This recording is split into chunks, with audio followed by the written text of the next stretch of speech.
ciptaan batik saya pada peringkat awal tu memang banyak melibatkan 4 season. Dari segi motif yang saya guna, dari segi teknik. So itu sebenarnya yang menyebabkan saya immediately saya start buat batik, saya boleh capture tourist market.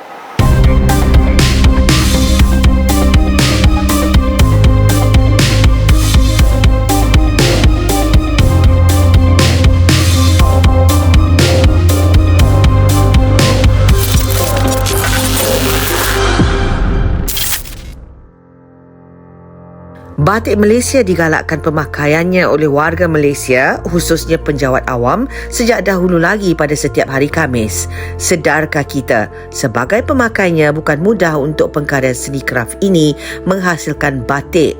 Pembatik tempatan berusaha untuk menambah baik teknik penghasilan batik mereka demi mengangkat kualiti dan martabat batik Malaysia yang kita banggakan ini ke tahap yang semakin tinggi, tanpa mengabaikan keaslian batik itu sendiri.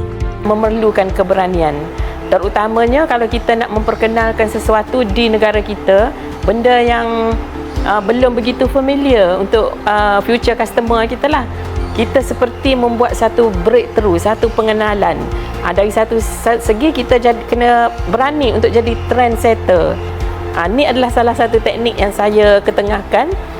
Kotak-kotak pakai lines, dia alignment freehand je ni, tapi sebab architecture tu memang you train untuk buat lines all the time, jadi benda tu taklah jadi payah untuk saya. But at the same time kita buat depth ni, kita buat layering, jadi dari segi colour pun dia boleh nampak macam ala-ala 3-dimensional macam tu. Walaupun nampak simple tapi dia melibatkan satu kajian colour chart. Maksudnya a product of colour and colour itu adalah scientific dari segi approach sebenarnya. Itu yang akan menaikkan seri batik itu sendiri. So kita put a little bit of creativity science sebenarnya. Pembatik berilmu tidak akan sekali-kali membelakangkan perlunya untuk pengetahuan tambahan ditimba. Kajian terus dibuat, kekreatifan motif tidak henti-henti diinovasikan melalui pendedahan dan pemerhatian. Masing-masing bertanggungjawab terhadapnya. Saya ni adalah self-taught, maknanya dia saya belajar batik melalui pembelajaran sendiri. Saya adalah graduan jurusan seni bina, terus buat R&D dalam bidang batik ni. Sebelum saya decide untuk mengambil architecture sebagai jurusan pembelajaran, saya memang sangat berminat dengan fashion design. Tapi saya belajar dulu dari Maktab Rendah Sains Mara, which is a science college. Jadi kita lebih di-encourage untuk ambil subjek-subjek sains ataupun profesional. Yang saya nampak waktu itu, architecture adalah yang paling bidang berseni lah. Sebab ambil architecture ada peluang untuk sambung belajar ke overseas waktu tu. Saya belajar di Amerika waktu tu dan approach ataupun exposure tu berbeza dengan belajar di sini. Saya terus adaptasi dari segi motif, dari segi kesenian tu dari pembelajaran waktu architecture. Untuk membuat R&D sendiri ni kita perlukan juga kos dalaman lah. Tapi di waktu testing tu pun kita boleh juga berfikir untuk menjaga kos. Barang testing pun boleh dijual juga. Experimental dalam bentuk trial and error. Berani mengambil bahagian dalam pertandingan yang dianjurkan dalam dan luar negara. Cabaran diambil oleh pengkarya batik untuk membuktikan tingginya kebolehan berkarya mereka. Saya pernah introduce satu teknik yang saya namakan double layer teknik. In fact, untuk pertandingan Piala Seri Endon yang saya menang 2003, salah satu kekuatannya adalah inovasi double layer teknik ni. Okey, yang ni memang saya try melalui trial and error dan berkali-kali sebenarnya. Sebab kita nak dapatkan macam mana dia nak jadi the best. Tapi bila once kita dah start buat, kita dah mula dapat insight. So insight tu actually is a psychological and scientific process juga. If I develop this technique, it can go further. So kita keep on lah buat R&D lagi until it's perfected. Saya majoring dalam batik.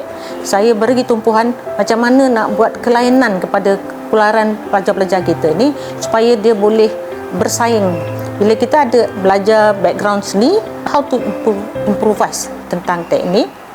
Jadi asas belajar dulu, kemudian macam mana kita nak membuat gabungan antara teknik-teknik dan kita gunakan mix media. Pakai sponge, pakai brush, pakai apa-apa efek. So dia boleh blend antara tradisional dengan yang baru. Pembatik yang baik akan sentiasa mementingkan teknik penghasilan karya mereka tanpa mengabaikan proses-proses asal dalam penghasilan batik sejak dahulu lagi. Saya bagi pendekanan dalam pembatik punya jualan, ada katalah 12 warna. Cuba jangan pakai direct. Kita mesti nampakkan warna-warna tu ada kelainan. Tu dia boleh apply overlapping, teknik rebusan 2 kali. Sedangkan teknik yang ada tu kita boleh innovate. Saya ni mungkin pemikiran orang lama lah. Mengikut apa yang kita buat research, kita mengikut definisi batik, maknanya mesti menggunakan lilin. International punya maksud masih menggunakan lilin. Dia masih kerja di keratangan sebagai breaker. So saya buat program gabung blok dengan tie and dye. Dia buat inovasi, saya nak naikkan batik blok balik. Biarpun inovasi diaplikasikan terhadap yang tradisional, namun tidak bererti elemen asal dilenyapkan sama sekali. Motif sahaja kontemporari, tetapi batik Malaysia tetap kekal beridentiti. Kita nampak perubahan tu 100% tradisional tu ke arah contemporary daripada segi desainnya dan medianya. Dia punya fabric, dia pakai apa semua tu dengan teknik pembuatan tu. Perubahan-perubahan tu ada bagus, ada kurang bagus. Kurang bagus pada saya meninggalkan terus penggunaan lilin tu. Bila rekaan batik, kita improvise terlalu jauh. Nampak tu dia dah jadi macam terlalu komersial. Maintain lah kita punya keaslian tu. Beberapa aspek lah yang kita boleh tengok kalau kita nak beli batik tu original kat original. Contohnya macam batik kalau RM20, RM30, confirm tu bukan batik kita. Bukan pelajar yang kita didik, yang kita exposekan dia rekaan dengan teknik-teknik yang boleh membuat inovasi kepada batik dia, corak-corak yang baru. Saya tengok perkembangan tu melalui apa yang dia ajar tu, dia telah apply. Bawa balik semula dia punya pengetahuan yang dia ajar dulu untuk develop new design. Tenaga pengajar di mana-mana institusi yang mendukung seni kraft sebagai salah satu subjek pengajian pasti mendidik peminat batik muda untuk berkarya sambil mengekalkan keaslian ciri-ciri batik Malaysia.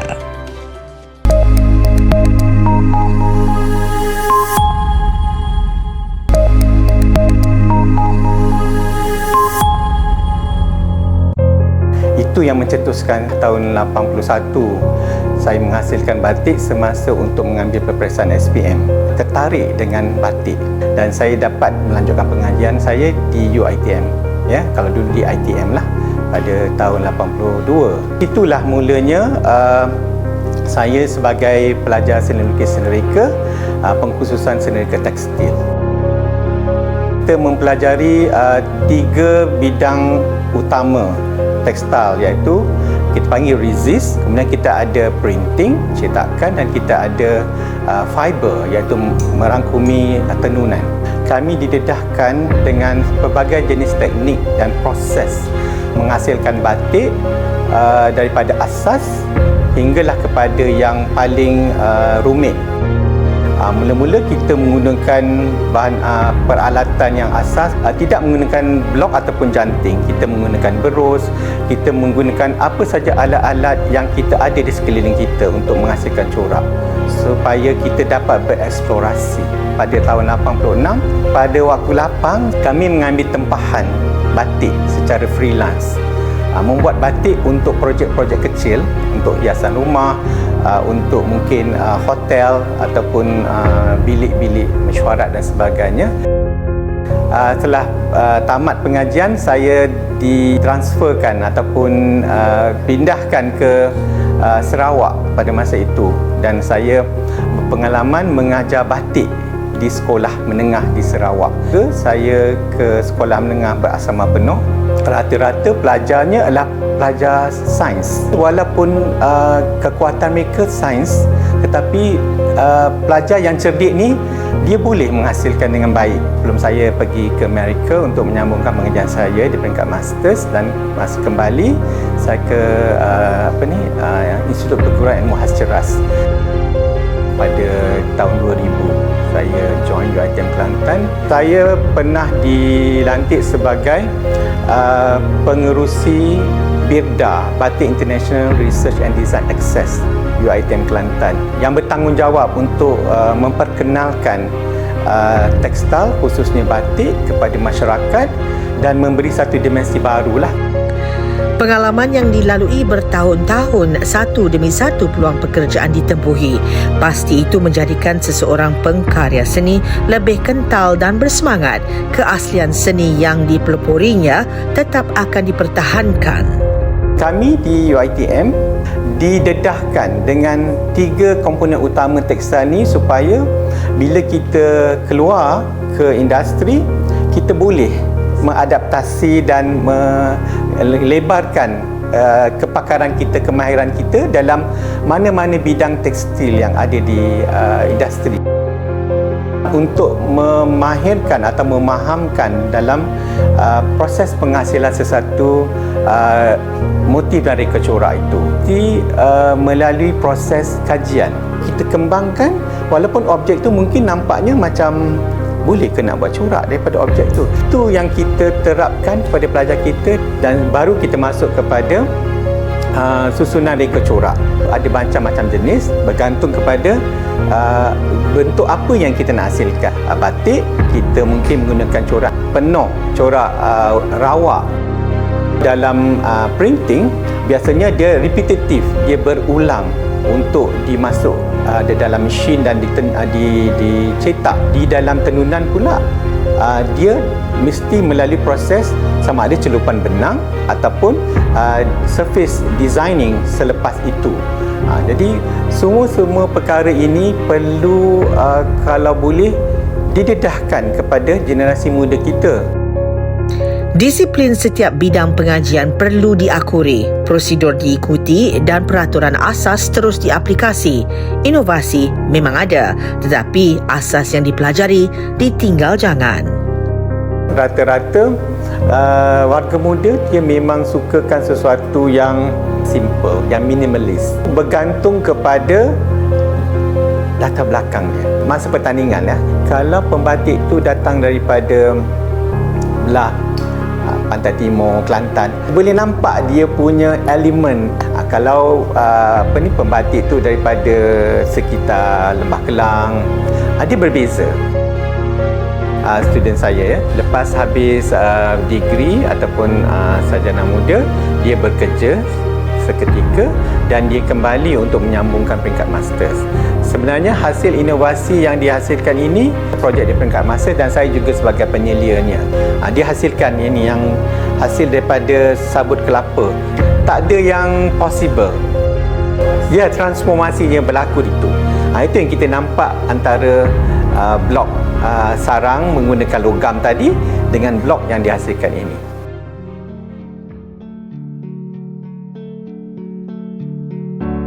Sekarang ni saya tengah buat penyelidikan tentang menggunakan blok daripada bahan semula jadi sabut kelapa. Sekarang ni batik blok dia dibuat daripada tembaga. Dulu mula-mula dibuat daripada kayu. Bila perubahan zaman tu akan datang, tu harga satu blok tembaga tu semakin lama semakin tinggi. Untuk kita nak mengkekalkan batik blok, kita kena lihat pelbagai aspek. Untuk industri yang kecil suka untuk diorang perolehi. Saya dapatkan satu inovasi di mana why not kita menggunakan bahan semula jadi sebagai alternatif menggantikan blok tembaga tu. Bila kita buat blok batik, kita kena fikir aspek dari segi bentuk dia, kegunaan dia. Jadi daripada situ saya explore, bandingkan dia punya batik tembaga dengan batik yang kita akan buat. Waktu membuat batik, kita menggunakan lilin yang panas. bahan semula jadi tak semestinya boleh tahan panas. Tercetusnya idea ni, why not kita buat satu blok yang menggunakan bahan semula jadi yang kita boleh gunakan untuk dikomersialkan. Menarik. Blok batik menggunakan bahan yang mudah diperolehi di persekitaran. Sabut kelapa sudah tidak menjadi bahan buangan. Inovasi ini melestarikan satu pencapaian yang boleh dibanggakan. Begitulah pentingnya untuk mengkaji potensi sesuatu sehingga terjawab persoalan yang timbul pada peringkat awal. Kita nak naikkan batik blok tu sendiri, kurang didedahkan kepada kalangan muda. Saya cuba untuk tarikkan balik minat kalangan orang muda. Batik dia lebih kepada cantik. Kita tahu batik blok tembaga dia berat, mahal, bahan semula jadi kita dah jimat kos. Inovatifkan lagi, macam mana kita nak tarikkan student. Batik blok ni majoriti orang-orang yang dah berumur. Kita nak tarik golongan muda, jadi kita kena buat satu benda yang buat diorang excited untuk mencuba.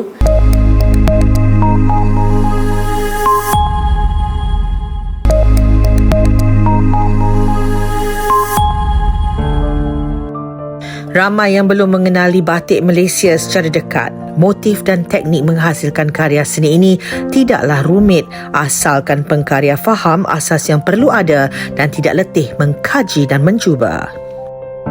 Yes, sebab batik is about trial and error, about continuous research. Kalau yang belajar secara formal, mereka akan diajar cara-cara, motif, teknik. Still unlimited dari segi untuk diperkembangkan.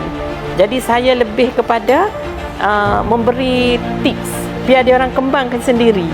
Mereka harus lebih tekun untuk mengembangkan reka corak juga untuk dikombin dengan teknik ni.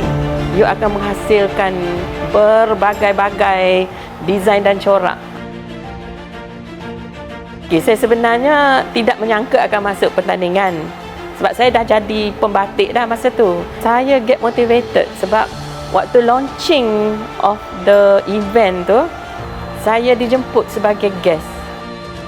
Saya melihat cara approach untuk membawa Malaysian batik ke peringkat dunia ni dengan cara yang besar lah dan bersungguh-sungguh. Pada launching saya dah tekad, I have to join this competition and I want to win.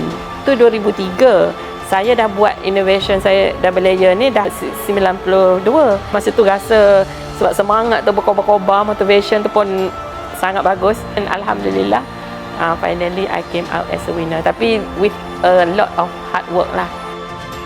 Setelah berjaya mengecapi kemanisan bergelar Johan dalam pertandingan, pasti berita kejayaan karya anak murid membatik di luar Malaysia membawa senyuman dan kebahagiaan kepada mana-mana pembatik yang sudah berjaya lagi menyerlah hasil karya mereka selama membatik sejak muda lagi.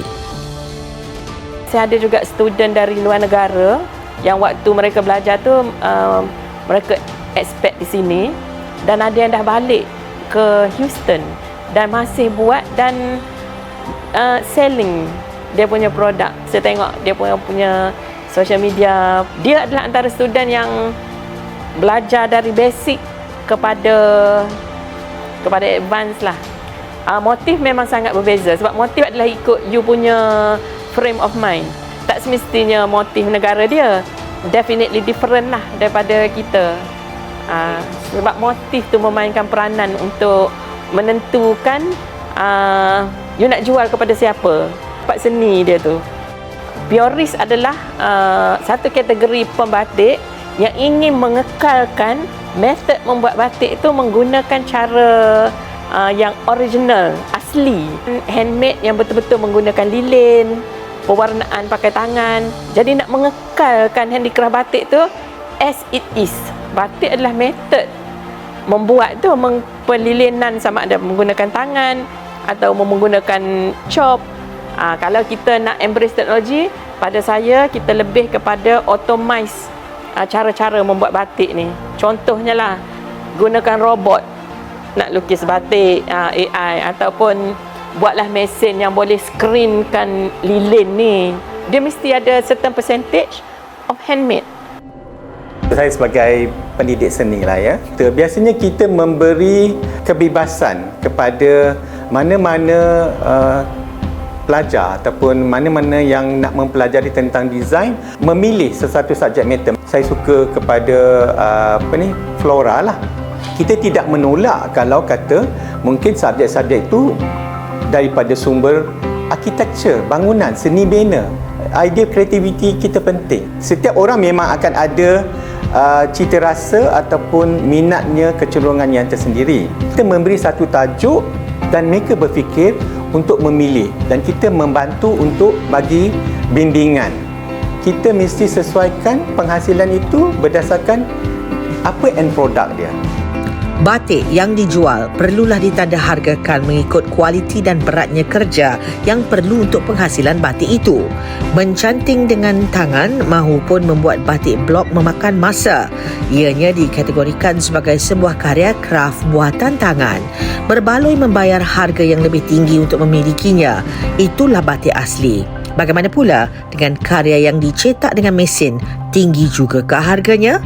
Sebab tengok kat belakang, tengok kain dia, crumple. Kita cuba renyukkan. Bila kita renyukkan, dia elok je, segar. Tengok pula belakang, pudar. So itu kita tahu bukan batik. Corak ni pula, kalau batik bukan original, dia belakang dia tak clear. Dia print pada kain yang macam tak renyuk lah. Memang senang pakai nak pergi kerja. Tapi masalah dia bukan original. Harga pun kalau orang kita dapat harga original 150, dia boleh jual 50-60 ringgit je. Budak-budak muda ni berani. Kalau design tu pelik-pelik pun dia orang boleh bawa. Kalau kain tu pelik-pelik, fashion tu pelik-pelik pun dia boleh bawa. Dan usahawan dia tak mau. Dia tak nak pergi kepada terlalu jauh pembaruan tu. Pada dia takut dia punya identiti ke apa macam tu akan berubah kan. Saya sambung PhD di mana saya akan lebih explore kepada komersial, melibatkan industri. Macam mana kita nak menstablekan dia punya production. Kita buat blog ni miliki kita. Kita nak cuba promosikan blog ni untuk digunakan oleh industri kecil dan untuk kalangan-kalangan young generation dengan satu inovasi di mana dia boleh bertukar. Dia ada base 3. Dia berkonsepkan base 3 je, design, 2 base, satu handle. Jadi daripada situ kita boleh tukar daripada single, double ataupun besar lah berdasarkan dia punya handle. Starter thing. Ikutkan dia untuk permulaan lah. Ini adalah satu alternatif baru mampu untuk dia cover balik dia punya kos. Generasi muda merupakan penyambung warisan tekstil negara dan mereka bakal menjadi penjaganya untuk abad-abad yang mendatang. Peliharalah batik asal lagi tulen. Jangan biarkan identiti batik Malaysia pupus di telan zaman. Saya sarankan teruskanlah berkarya dan berbanggalah dengan yang original, your own creativity. Jangan terlalu mengikut-ngikut karya orang lain yang bukan diri kita sendiri. Sebagai seorang artis, teruskan berkarya our own, something that we can call our own, dan benda tu insya-Allah akan memberi impak yang positif kepada industri itu sendiri. Kita melihat persekitaran kita supaya kita menaikkan potensi dia mengikut bidang masing-masing. Kita kena untuk menampakkan dia tu berkembang dan lestari, kita dedahkan pada generasi bawah lagi, jangan di atas saja. Orang yang muda-muda yang bawah ni kena bagi dia peluang untuk mencuba dan sebagainya. Saya menggalakkan menjaga warisan kita lah, berani membawa perkembangan baru kepada batik punya industri ni. Usahawan-usahawan kita jangan terikat dengan apa yang dah ada. So dia kena buat inovasi tentang sikit-sikit gabungan, sikit-sikit tentang warna. Cuba buat yang variasi tentang harga lah. Kalau pembuatan dia tu tidak menggunakan kos yang tinggi, cuba revise supaya tidak sama dengan penggunaan lilin 100%. Lilin ni memang mahal, tepat, perfect. Corak mesti kena berubah. Sayangi seni kraf batik Malaysia, kebanggaan bangsa dan negara. Peliharalah warisan kita tanpa mengabaikan inovasi maupun menggantikan yang tradisi dengan yang kontemporari. Saksikan Inovasi 2.0 bernama di episod-episod yang akan datang. Selamat berinovasi.